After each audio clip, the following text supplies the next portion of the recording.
রাজনীতি শিখাই গেছে। সারা জিন্দিগি রাজনীতি শুধু দল করে করতে হবে নাকি? এককভাবে রাজনীতি রাজনীতি মানে কি? দেশের মানুষের কথা বলা, দেশের কথা বলা, মাটির কথা বলা, দেশের মানুষ যেন ভালো চলতে পারে, ভালো খাইতে পারে, তার অধিকার ফিরে পায়, এই কথাগুলো, এটাই তো রাজনীতির কথা।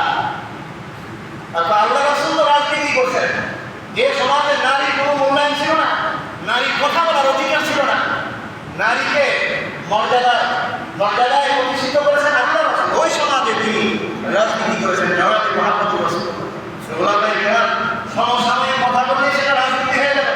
এটা একটা মূর্খতা, এটা একটা জাহালাত, অজ্ঞতা। এই ধরনের যে কথা যারা বলে চরম দৃশ্যতা, বেয়াদবিপূর্ণ কথা বলে, ওলামায়ে কেরামই কথা বলবেন। নারী সংস্কার কমিশন যেটা তৈরি করা হয়েছে, এখানে নারীদের অধিকার প্রতিষ্ঠা করার জন্য না, এখানে আরো অনেক প্রায় 10টার মতো ধারা আছে। 318 পৃষ্ঠার একটা এই সংস্কার প্রস্তাব দেওয়া হয়েছে। এর মধ্যে 17টা প্রস্তাবনা, এর মধ্যে অনেক ধারা উপধারা, 10টার উপরে সরাসরি কোরআনের বিরোধী। সরাসরি এই দেশকে একটি নাস্তিকতাপূর্ণ, এই দেশকে একটি খারাপের দিকে ধাবিত করার জন্য, এখানে দেশ স্বাধীন দিকে বৈধতা দেওয়ার জন্য সুপারিশ করা হয়েছে। একজন কিভাবে দিনমজুর, একজন কামলা কর্মচারী, সে পরিশ্রম করে যে হালাল ইনকাম করবে, দেশটাকে ওইভাবে স্বীকৃতি দেওয়ার কথা বলছে যে তাকে যে টাকা পরিশ্রম দেওয়া হবে এটা যেন তার বৈধতা দেওয়া হয়। তাহলে তো এটা কারখানা করে করবে, দোকান করে ফেলবে, এরকম জায়গায় জায়গায় এই ধরনের পেশা শুরু করে দিবে, যেটা নিয়ে ওনারা কথা বলতেছেন। আবার ছেলে মেয়েকে সমান অধিকার দেওয়ার কথা বলা হয়েছে। সরাসরি এটা বিরোধী। আবার বলা হয়েছে বহু বিবাহ নিষিদ্ধ করবে, অথচ এই আয়াতের খেলাফ। আল্লাহ রাসূল বলেছেন বহু বিবাহ এটা বৈধ, শরীয়ত এটা অনুমতি দিয়েছে। যদি ইনসাফ করতে পারো, যদি সমতা বজায় রাখতে পারো, তাহলে তুমি একাধিক বিয়ে করতে পারো, 4টা পর্যন্ত করবে। অথচ এই নাস্তিক মোরতাদের এই গোষ্ঠী নারী কমিশন, এরা বলেছে যে বহু বিবাহ নিষিদ্ধ করতে হবে। আবার বলেছে মাই বডি মাই ডিসিশন, আমার দেহ আমার সিদ্ধান্ত। আলহামদুলিল্লাহ, আলা লাহুল খালকু ওয়াল আমর। খবরদার, আল্লাহ তাআলার সৃষ্টি এবং হুকুম আল্লাহ তাআলা, ইনিল হুকমু ইল্লা লিল্লাহ। এই পৃথিবীর জমিনে একমাত্র আল্লাহ তাআলার হুকুম চলবে। আল্লাহ তাআলা এই পৃথিবীর জমিন সৃষ্টি করেছেন, সংবিধান চলবে আল্লাহ তাআলার। কাফেরদের তৈরি সংবিধান এই পৃথিবীর জমিনে যতদিন থাকবে, ততদিন পর্যন্ত মানুষ নিরাপত্তা বোধ করবে না, ততদিন পর্যন্ত মানুষ তার অধিকার ফিরে পাবে না। স্বাধীনতার 50 বছর অতিবাহিত হয়ে গিয়েছে, এই দেশের মানুষ তার অধিকার ফিরে পায় না। মানুষ হত্যা হয়েছে, গুম হয়েছে, খুন হয়েছে, অনেক মানুষ তার অধিকার হারিয়েছে। কিয়ামত পর্যন্ত যদি এই গণতন্ত্র চলতে থাকে, কিয়ামত পর্যন্ত যদি আপনার এই কাফেরদের তৈরি সেই সংবিধানের মাধ্যমে দেশ চলতে থাকে, এই দেশের মানুষ অধিকার পাবে না। একমাত্র দিন কোরআন, ইন্নাদ দীনা ইনদাল্লাহিল ইসলাম, ইসলাম প্রতিষ্ঠিত হয়ে উলামায়ে কেরাম যদি জাতির নেতৃত্ব দেয়, তাহলে একমাত্র এই জাতির মুক্তি আছে। এই জন্য আমাদের এখন থেকে তৈরি হতে হবে, আমাদের জেনারেশনকে তৈরি করতে হবে। আলেমদের কাছে এসে আমাদের বসতে হবে, আলেমদের শিষ্যত্ব গ্রহণ করতে হবে, আলেমদের ছাত্রত্ব গ্রহণ করতে হবে, আলেমদের কাছে এসে নিজেকে পেশ করতে হবে যে আমাকে পরিবর্তন করেন, আমাকে দিন শিখান, আমি পরিবর্তন চাই, আমার ঘরের মধ্যে আমি দিন প্রতিষ্ঠা করতে চাই। সংস্কার নিজের মধ্য থেকে আগে শুরু করতে হবে, নিজের ঘর থেকে শুরু করতে হবে, নিজের মসজিদ থেকে শুরু করতে হবে, নিজের সমাজ থেকে শুরু করতে হবে। এই হাজার আন্দোলন করলে আবার অবস্থান কর্মসূচি শুরু হয়েছে গত রাত্রে থেকে। কি হলো? এই 2000-এর উপর যুবক শহীদ হয়ে গেল, রক্ত দিল, এই শাহাদাতের কি মর্যাদা রাখছে? আবারও আলেমদেরকে ডাক দিতে হইতেছে, আবারও আলেমদেরকে রাস্তায় নেমে আসতে হইতেছে। কত আলেম আর তাদের বুকে তাজা রক্ত মিলিয়ে দিবে। এদেশের কত ইমাম, কত খতিব, কত মায়ের বুক শহীদ হবে, কত মায়ের বুক খালি হয়ে যাবে, কত বোন বিধবা হবে। তাহলে লাভ হলো কি? এই সরকার বানায় পতন করে ফায়দাটা হলো কি? আবারও যদি সেই আন্দোলন মিছিল করতেই হয়, এই জন্য এই শুরু করতে হবে আমাদের এলাকা থেকে। এই ধরনের মজলিস যত বেশি হবে, আস্তে আস্তে নিজেদের মধ্যে নিজের সংস্কার সবার আগে দরকার। নিজের সংস্কার ইসলাম, এটা নাম দেওয়া হয়েছে ইসলামী মন্দির, আত্মশুদ্ধি। তো বলতেছিলাম এই আত্মশুদ্ধির মধ্যে কোনো কোর্ট বেশি দরকার, কেননা আমাদের সবচেয়ে বড় শত্রু হলো শয়তান। শয়তান আল্লাহ তাআলাকে চ্যালেঞ্জ দিয়েছে যে ওরা আমানাতুহুম ফালা ইউগাইয়িরুনা খালকাল্লাহ, আল্লাহর সৃষ্টির মধ্যে পরিবর্তন আনার জন্য শয়তান নির্দেশ দিবে। আর এই যে নারী কমিশনের মধ্যে একটা প্রস্তাবনা, এটা হলো আপনার কি বলে এই জেন্ডার ভিত্তিক প্রস্তাব দেওয়া হয়েছে, মানে কোনো ধরনের জেন্ডারের ব্যবধান থাকবে না। কোনো পুরুষ যদি চায় সে নারী হয়ে যাবে, দাবি করবে যে আমি এখন থেকে নারী, আর কোনো নারী যদি চায় আমি এখন থেকে পুরুষ, সে তার উপর পুরুষের অধিকার প্রতিষ্ঠিত হবে, তার উপর নারীর অধিকার প্রতিষ্ঠিত হবে। এটাও একটা প্রস্তাবনা রাখা। তো এটা তো সরাসরি আয়াতের পরিবর্তন, সৃষ্টি পরিবর্তন। অথচ আল্লাহ রাসূল বলেছেন লানাল্লাহ, ওই সমস্ত মানুষের উপর আল্লাহ লানা রাসূলুল্লাহ, আল্লাহ রাসূল লানাত করেছেন যে সমস্ত পুরুষ মহিলার সাদৃশ্য অবলম্বন করে, যে সমস্ত নারী পুরুষের সাদৃশ্য অবলম্বন করে। আজকে তারা এই প্রস্তাবনা দিয়েছে যে নারী পুরুষের ভেদাভেদ থাকবে না। ওই যে শয়তান চ্যালেঞ্জ দিয়েছে, এটা আমাদের সবচেয়ে বড় শত্রু হলো শয়তান। আরেকটা শত্রু হলো নফস। শয়তান হলো বাহিরের শত্রু, আর নফস হলো আমার ভিতরের শত্রু। ভিতরের শত্রু হলো মুনাফিক। এই দেশের স্বাধীনতার যুগের সময় ভিতরের শত্রু যারা দেশ বিরোধী, গাদ্দার, হ্যাঁ, এরা হলো মুনাফিক। এরা সাহায্য করছে, রাস্তা দেখাই গেছে, তখন এই দেশকে কব্জা করা সহজ হয়ে গেছে। নফস হলো ভিতরের শত্রু, শয়তানকে দাওয়াত দিয়ে নিয়ে আসে ভিতরে। এটা আমাদের আরেকটা বড় শত্রু হলো নফস। এই নফসকে আমরা খাওয়ায় একেবারে ফুলায় খাওয়ায় বড় করতেছি, আদরে আহ্লাদে এটাকে মানুষ করতেছি, লালন পালন করতেছি। আমাদের আরেকটা শত্রু এই বর্তমান পরিস্থিতি, পরিবেশ। এবং আরেকটা শত্রু হলো আমাদের বন্ধু বান্ধব, আমরা যাদের সাথে চলাফেরা করি।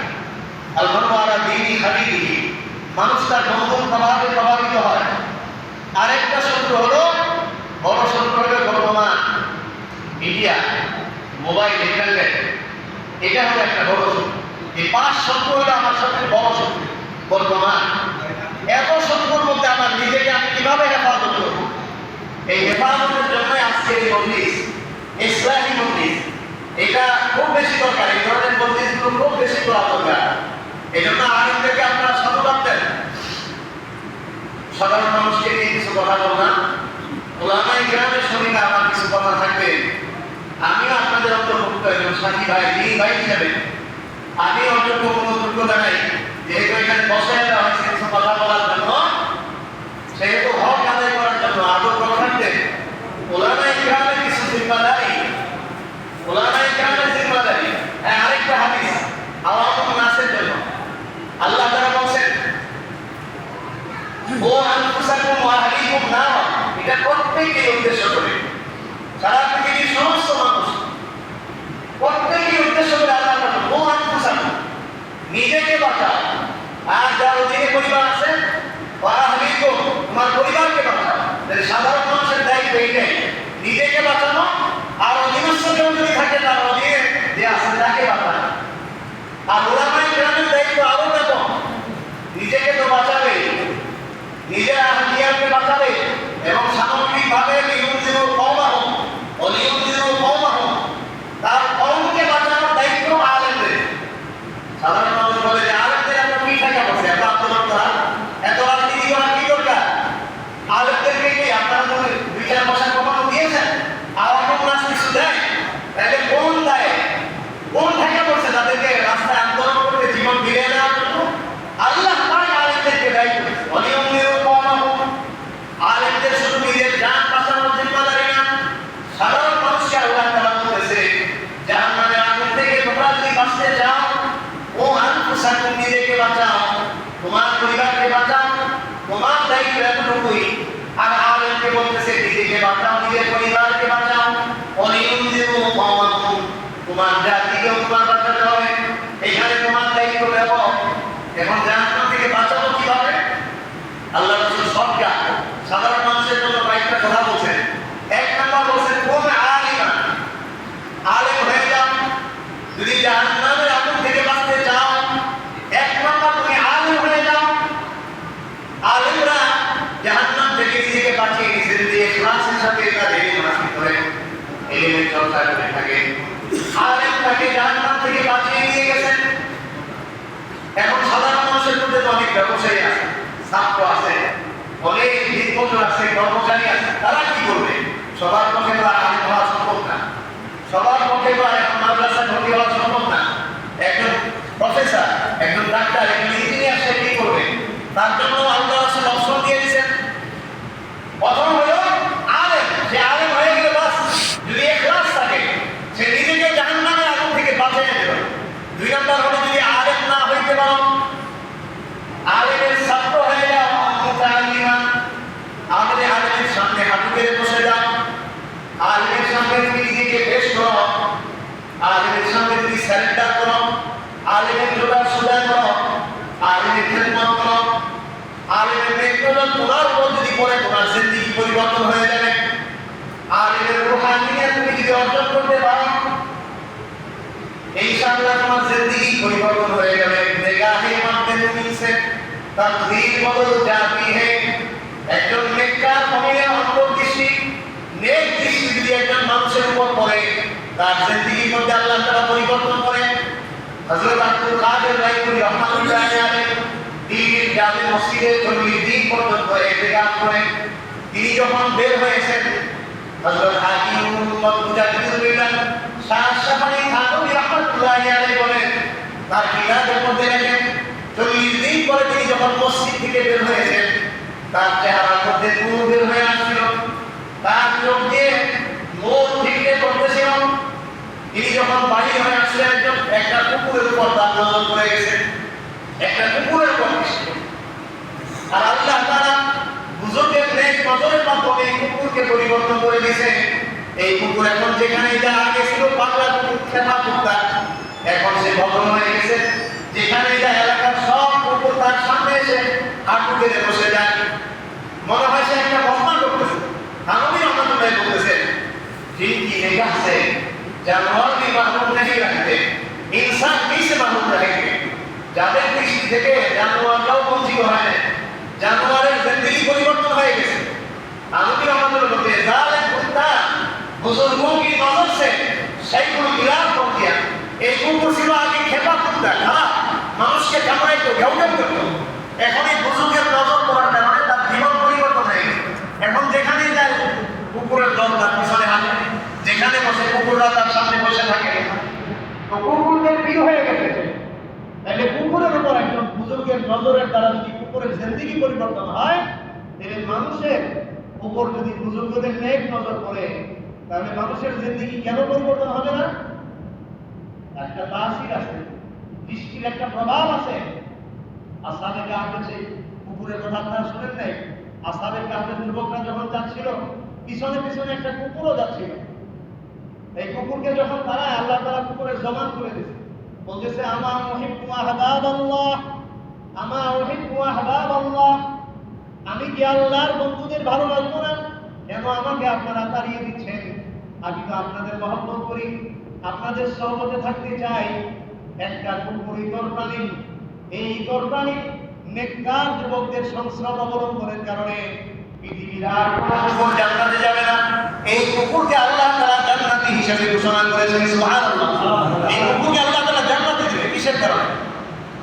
সহবতের কারণে। আজকে আপনারা পড়ছেন উলামায়ে কেরামের সহবতে, এটা একটা দামি মজলিস, অনেক দামি মজলিস। উলামায়ে কেরামকে আমি বলবো, উলামায়ে কেরামের জিম্মাদারি ব্যাপক। ওই হাদিসে আল্লাহ রাসূল বলতেছেন যে আলেম হয়ে গেল সে জাহান্নাম থেকে মুক্ত হয়ে গেল, যদি ইখলাস থাকে। দুই নম্বর হলো যে আলেম না, সে কি করবে? সে আলেমের ছাত্র হয়ে যাবে। তিন নম্বর অপশন, যদি ছাত্র হওয়ার সুযোগ না থাকে, একজন ব্যবসায়ী সে তো মাদ্রাসায় পড়তে পারবে না। একজন ব্যবসায়ী সে তো এখন তার ব্যবসা ছেড়ে, একজন ডাক্তার তার ডাক্তারি ছেড়ে মাদ্রাসায় ভর্তি হতে পারবে না। সে কি করবে? মুস্তামিয়ান আলেমের মজলিসের মধ্যে সে যখন কান পেতে বসে যায়, দিনই কথাবার্তা সে শুনে, এই যে আজকে ইমামত পরিষদে আয়োজন করেছেন, এই মজলিসের মধ্যে আপনারা আসছেন, এই হাদিস অনুযায়ী আপনারা হাদিসের হক আদায় হয়ে যায়, ইখলাস থাকে, মুসলিম আলেমের মজলিসে বসে দ্বীনি কথাবার্তা শোনা তারা যে দ্বীনের মধ্যে যদি পরিবর্তন আসে তাহলে আল্লাহ তাআলা ইনশাআল্লাহ জাহান্নাম থেকে মুক্তি দান করে দেবে। সুবহানাল্লাহ। 4 নাম্বার আল্লাহ রাসূল বলতেছেন, তোমার যদি আলেম হওয়ার সুযোগ না থাকে, আলেমের ছাত্র যদি তুমি না হইতে পারো, আলেমের মজলিসে বসার তোমার সুযোগ না থাকে, আলেমকে তুমি মহব্বতকারী হয়ে যাও, খবরদার খবরদার আলেমকে গালি দিও না। ওই এক পার্টির 3 জন মহিলা আলেমদেরকে হারামজাদা বলে গালি দিয়েছেন, তাদের দুনিয়া বরবাদ করে দিয়েছে, আখিরাত বরবাদ হয়ে গিয়েছে। তারা তো কাফের হয়েছেই, তারা যদি তওবা না করে ঈমান না আনে তাদের বিবাহ নষ্ট হয়ে গিয়েছে। এই অবস্থায় যদি তারা সংসার যাপন করে, তাদের ঘরের প্রতি স্বামী হারামজাদা তৈরি হবে। আল্লাহ তাআলা তাদের হেদায়েত দান করুন, তাদের তওবা নসিব করে দেন, আলেমদের সম্মান মর্যাদা বোঝার তৌফিক আল্লাহ তাআলা নসিব করেন। আমিন আমিন। মান আবগাদা আলিমা, এই কথা মনে রাখবেন, মান আবগাদা আলিমা, আলেমের সাথে যদি বিদ্বেষ রাখেন, আলেমকে গালিগালাজ করেন, বিগাইরি সাবাবিন যাহির, যৌক্তিক কোনো কারণ ছাড়া, ফিফা আলাইহিল কুফর, তার উপর কুফরের আশঙ্কা আছে, মারা যাওয়ার আগে কাফের হয়ে মারা যাবে। নাউযুবিল্লাহি মিন যালিক। এই জন্য আল্লাহ রাসূল বলেন, ওয়ালা তাকুনু খামিসা, পঞ্চম ব্যক্তি তুমি হবে না, খবরদার পঞ্চম ব্যক্তি হবে না, ফাতাহলি, তাহলে তুমি ধ্বংস হয়ে যাবে। এই সাধারণ মানুষের জন্য এই কথা, 4টা অপশন আমাদের আছে। আলেম হওয়ার সুযোগ, এটা যদি কঠিন মনে হয়, আলেমের ছাত্র হয়ে যান, ছাত্র হওয়ার সুযোগ আছে। আপনারা বয়স্ক ক্লাস চালু করেন না, এখানে সান্ধ্যকালে নৈশ ক্লাস চালু করেন, এখানে সুন্দর ব্যবস্থাপনা আছে। আমি প্রস্তাবনা রাখলাম এই মাসের একজন খতিব হিসাবে, আমি ওলামায়ে কেরামের এই ঐক্য পরিষদের কাছে পেশ করব, যদি আপনারা পারেন আপনাদের প্রত্যেকের মসজিদে এটা চালু করেন, না হলে সবার পক্ষ থেকে এখানে এককভাবে একটা বয়স্ক কোরআন শিক্ষা ক্লাস চালু করেন। 1 মাস ব্যাপী, 40 দিন ব্যাপী অথবা 3 মাস ব্যাপী একজন মানুষকে যদি সহি শুদ্ধভাবে কোরআন শিক্ষা করা দিতে পারেন, তার রাস্তা, জান্নাতের রাস্তা আপনি খুলে দিলেন, এলমের রাস্তা আপনি তাকে খুলে দিলেন, তার জান্নাতের রাস্তা ইনশাআল্লাহ সুগম হয়ে গেল। তাকে 1 লক্ষ টাকা দেওয়ার চেয়ে এটা তার জন্য সবচেয়ে বড় উপকার। এই জন্য আপনারা এটা সিদ্ধান্ত আলোচনা করে সামনে রাখবেন ইনশাআল্লাহ। একটা সুযোগ আছে, এটাও যদি সুযোগ না হয় তাহলে আলেমের এই মজলিসে বলবেন। এখন আমি বলবো এই মজলিসগুলো শুরু হলো, আমি প্রস্তাব দিয়েছিলাম ঈদের নামাজের পরে আমাদের মোকাররম সেক্রেটারি সভাপতির কাছে। এই প্রস্তাবনার পরেই ওনারা দ্রুত একটা সিদ্ধান্ত নিয়েছেন এই মজলিস কায়েম করা।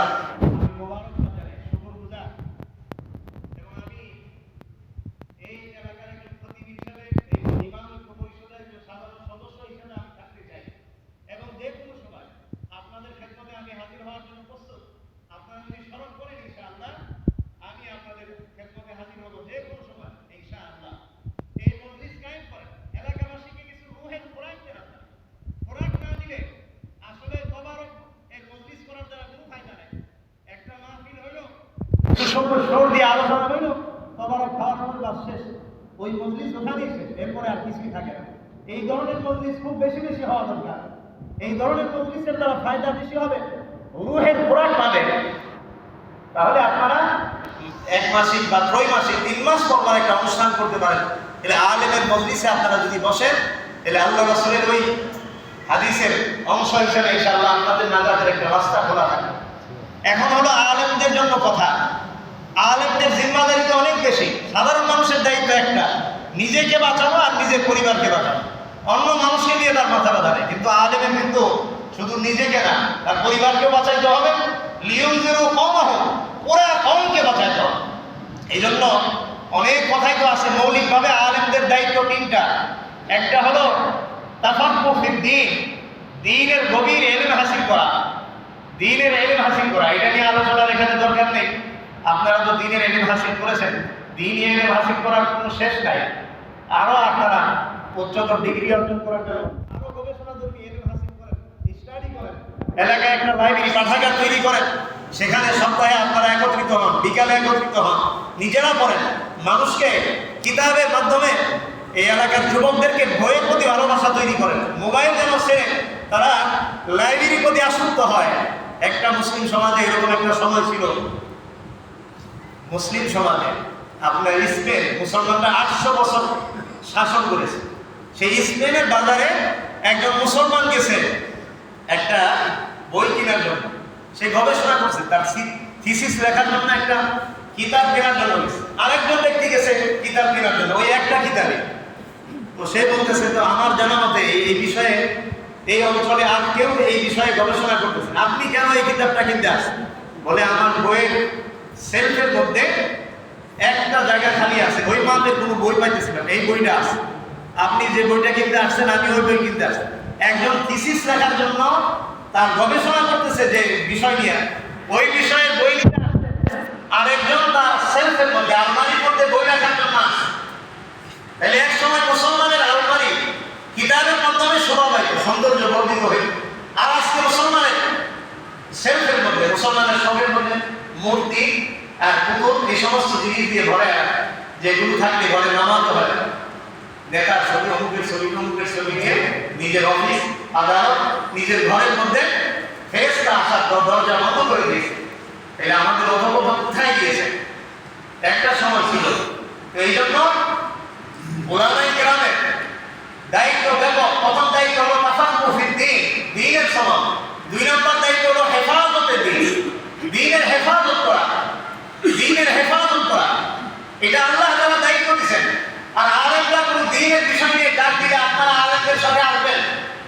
আমি দেখেছি ফেসবুকে, আপনারা এখানে উলামায়ে কেরাম কিছুদিন আগে ফিলিস্তিনের পক্ষে, গাজার মুসলমানদের শহীদদের পক্ষে মিছিল বের করেছেন।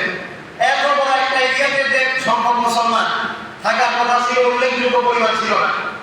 আমি দেখে হতাশ হয়েছি। তারপরে মুবারকবাদ জানাই যারা এখানে মিছিল আয়োজন করেছে, যারা শরীক হয়েছে। উলামায়ে কেরাম ডাক দিয়ে আপনারা সেখানে আসবেন, সমবেত হয়ে আলেমদের সমর্থন দিবেন, আলেমদের ডাকে ঝাঁপিয়ে পড়বেন। উলামায়ে কেরামের জিম্মাদারি দ্বীনের হেফাজতের জন্য। যুগে যুগে উলামায়ে কেরাম দ্বীনের হেফাজত করেছেন। আমাদের ইমামরা দ্বীনের হেফাজতের জন্য নিজের জান কুরবান করেছেন। ইমাম আযম আবু হানিফা রাহমাতুল্লাহ আলাইহির জানাজা জেলখানার ভিতর থেকে বের হয়েছে, জালিম সরকারের সাথে তিনি আদালত করেন নাই। ইমাম আহমদ ইবনে হাম্বল রাহমাতুল্লাহ আলাইহি হযরত কুরআনের মাসালায় তাকে ব্যঙ্গাঘাত করা হয়েছে, চাবুক মারা হয়েছে, তার চেহারার মধ্যে চুনকালি মাখা হয়েছে, কিন্তু জালিম বাদশার সাথে তিনি আপোষ করেন নাই, হক কথা বলেছেন, হক প্রকাশ করেছেন। ইমাম মালিক রাহমাতুল্লাহ আলাইহি তাকে 70টা আঘাত করা হয়েছে, গাদার পিঠে চড়ায় চেহারার মধ্যে কালি মাখায় দেওয়া হয়েছে। আর ইমাম মালিক রাহমাতুল্লাহ আলাইহি উচ্চ কণ্ঠে দীপ্ত কণ্ঠে ঘোষণা দিয়েছেন, মান ইয়ারিফুনি ওয়া ইয়ারিফুনি ফাহুয়া ইয়ারিফুনি। আয় তোমরা যে আমাকে চিনো সে তো আমাকে চিনছো। ওমান লাম ইয়ারিফ, আর যে না চিনো ফারিফ আনা মালিক ইবনে আনাস, যে না চিনো সে শুনে রাখো আমি মদিনার ইমাম মালিক। আমার চেহারা দেখে আমাকে চিনতেছ না? আজকে হকের পক্ষে থাকার কারণে আজকে আমার বিরুদ্ধে নির্যাতনের স্টিক প্রকাশ চালানো হয়েছে। আজকে উলামায়ে কেরাম হক কথা বলার জন্য যুগে যুগে তারা নির্যাতনের শিকার হয়েছে। এই উপমহাদেশে দ্বীন বিকৃত করে দ্বীনে ইলাহি চালু করেছিল বাদশাহ আকবর সম্রাট।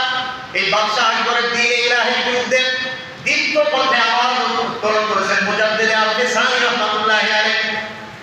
মুজাদ্দিদ আল-ফিসানি ওই সময় ইমাম, ওই ধারাবাহিকতায় উলামায়ে কেরাম দ্বীনের হেফাজত করবেন, নিজের তাজা রক্ত বিলিয়ে দিয়ে হলেন। আর উলামায়ে কেরামের সমর্থন দিতে হলে উলামায়ে কেরামের অনেক যারা আছেন, মুসল্লিরা, আপনারা যারা আছেন, উলামায়ে কেরামের আরেকটা দায়িত্ব হলো ইশাআতে দ্বীন, দ্বীনের প্রচার প্রসার করা। এর একটা আছে এই মজলিস, এটাও দ্বীনের প্রচার প্রসারের একটা মাধ্যম। এর আলেমদের এই 3 দায়িত্ব। কিন্তু আলেম উলামায়ে কেরাম তারা এই দায়িত্বগুলো সঠিকভাবে কখন আঞ্জাম দিতে পারে? এখন হলো আলেমদের জন্য কিছু খাস কথা। আলেমরা কখন এই দায়িত্বগুলো সঠিকভাবে দিতে পারবে? ভবিষ্যতে কখন সুযোগ হইলে তাসাউফের যে কথাগুলো আছে, আমরা এগুলো আসলে চর্চা হয় না, তাসাউফ নিয়ে আজকে আলোচনা নাই, তাজকিয়ার লাইনে আলোচনা নাই, শুধু ঈমান আমলের আলোচনা খুব বেশি। তাসাউফের আজকে কোনো আলোচনা নাই। এগুলো ইনশাআল্লাহ আলোচনা আমাদের হবে, উলামায়ে কেরাম আসবেন, তারাও আলোচনা করবেন, আবারও যদি সুযোগ হয় আলোচনা করবো। কিন্তু এখন যে কথাটা বলবো এটা আলেমদের জন্য খুব বেশি জরুরি। এটা না হলে আলেমরা নিজেরাও চমকাবে না, নিজেরাও নাজাত পাবে না, সমাজের জন্য কিছু করতে পারবে না, সেটা হলো তাজকিয়ায়ে নফস। আলেমদের এটা সবচেয়ে বেশি জরুরি। আলেমরা না হলে সমাজ সংস্কারে ভূমিকা রাখতে পারবে না। নিজেকে পরিশুদ্ধ যদি না করতে পারে তাহলে অন্যকে কিভাবে ইসলাহ করবে? নিজের ভিতরে যদি গান্ধী থাকে তাহলে মেম্বারে উঠে বয়ান করলে ওই বয়ানের দ্বারা বদদাসী ছড়াবে, খারাপ প্রভাব বিস্তার হবে, সমাজের মধ্যে মানুষের মধ্যে বিভেদ সৃষ্টি হবে, ইখতিলাফ তৈরি হবে, সমাজের মানুষের মধ্যে ঐক্য তৈরি হবে না। এই জন্য আলেমদের খুব বেশি জরুরি আজকে সেটা হলো নিজের ইসলাহ। ওলামায়ে কেরাম যদি নিজের ইসলাহ না করে, আত্মশুদ্ধি না করে, একজন হক্কানি মাশায়েখ পীরের সাথে ইসলাহি সম্পর্ক না রাখে, তাহলে শুধু ইলমের দ্বারা কোনো ফায়দা হবে না। মাসালুল্লাযীনা হুমিলু তাওরাতা সুম্মা লাম ইয়াহমিলুহা কামাসালিল হিমারি ইয়াহমিলু আসফারা। ওই সমস্ত আলেম যারা ইলম আছে কিন্তু তাদের তাজকিয়া নাই, আত্মশুদ্ধি নাই, তারা হলো ওই গাধার মতো যাদের পিঠের মধ্যে কিতাবের বোঝা দেওয়া হলো। ওই গাধা পথ চলতেছে, তার পিঠের মধ্যে হাজারো কিতাবের বস্তা দেওয়া হয়েছে, এর দ্বারা যেমন গাধার কোনো উপকার হচ্ছে না, ঠিক তেমনি ভাবে যে সমস্ত উলামায়ে কেরাম আল্লাহ তাআলা ইলম দান করেছেন কিন্তু ইলমের সাথে সাথে তাজকিয়া নাই, আত্মশুদ্ধি নাই, হক্কানি পীর মাশায়েখদের সাথে সম্পর্ক নাই। এখন আপনারা দলিল জিজ্ঞেস করবেন যে উলামায়ে কেরাম তাদের আবার ইসলাম কি দরকার? তারা তো কোরআন হাদিস শিক্ষা করে আলেম হয়েছে। যদি আলেমদের ইসলাম প্রয়োজন না হইতো ইমাম আযম আবু হানিফা রাহমাতুল্লাহ আলাইহির পীরের দরকার ছিল না। ইমাম আযম আবু হানিফার আবার পীরের কি দরকার ছিল? অথচ ইমাম আযম আবু হানিফা রাহমাতুল্লাহ আলাইহি ওই যুগের একজন শ্রেষ্ঠ বুজুর্গ হযরত জাফর সাদিক রাহমাতুল্লাহ আলাইহির সান্নিধ্যে 2 বছর পর্যন্ত নিজের তাজকিয়ায়ে নফস করেছেন, ইসলাম করেছেন, আত্মশুদ্ধি করেছেন। আর ইমামে আযম রাহমাতুল্লাহ আলাইহি করেছেন লাউলা সানাতান লাহালাকা মুমান। 2 বছর যদি আমি জাফর সাদিকের দরবারে, আমার প্রিয় মুর্শিদের দরবারে আমি যদি না যাইতাম তাহলে আমি আবু হানিফা ধ্বংস হয়ে যেতাম। দেখেন এই কথাটা সাধারণ কথা না। 2 বছর যদি আমি আমার পীরের দরবারে না থাকতাম আমি আবু হানিফা ধ্বংস হয়ে যেতাম। আবু হানিফা কোথায় আর আমরা কোথায়? তার মতো ব্যক্তি যদি এই কথা বলে আর আমরা পীর মুরিদি পছন্দ করি না, পীর মাশায়েখদের পছন্দ করি না, এটা তো হতেই পারে না। তার মাযহাবের ইমামদের দিয়ে দলিল দিয়ে শেষ করব। আমার তো হাজারো দলিল আছে। ইমাম মালিক রাহমাতুল্লাহ আলাইহির পীর ছিলেন ইমাম জাফর সাদিক, অর্থাৎ 2 ইমামের একই পীর। ইমাম মালিক রাহমাতুল্লাহ কি বলছেন এই কথার দলিল আছে, দেখেন মিশকাতুল শরাহ মিরকাতুল মাফাতিহ মোল্লা আলী কারি রাহমাতুল্লাহ লিখেছেন। এই কিতাবের মধ্যে মোল্লা আলী কারি রাহমাতুল্লাহ ইমাম মালিকের কথা উল্লেখ করতেছেন। ইমাম মালিক বলতেছেন মান তাফাক্কাহা ওয়া লাম ইয়াতাসাব্বাহ, যে শুধু আলেম হয়েছে, জাহিরি কিতাবের ইলম আছে কিন্তু ইসলাহ নাই, আত্মশুদ্ধি নাই, তাজকিয়া নাই, হক্কানি পীরের সাথে তার কোনো নিসবত নাই। ওয়া লাম ইয়াতাসাব্বাহ ফাকাত তাফাসসাকা, ওই আলেম হক্কানি আলেম না, সে ফাসিক। আবার বলতেছে মান তাসাব্বাহ, তাসাউফের ইলম হাসিল করছে, হ্যাঁ তাজকিয়া আত্মশুদ্ধি নফস আত্মশুদ্ধি করেছে কিন্তু দ্বীনের ইলম হাসিল, আপনার কি বলেন ফিকার ইলম নাই, ফাকাত তাজাল্লাকা, সে জিন্দিক, এটা হক্কানি আলেম না। ইমাম মালিক বলতেছেন ওমান জামা বাইনাহুমা ফাকাত তাহাক্কাকা, আর 2টার মধ্যে যে জমা করবে হুজুরকে সামনে নিয়ে আসেন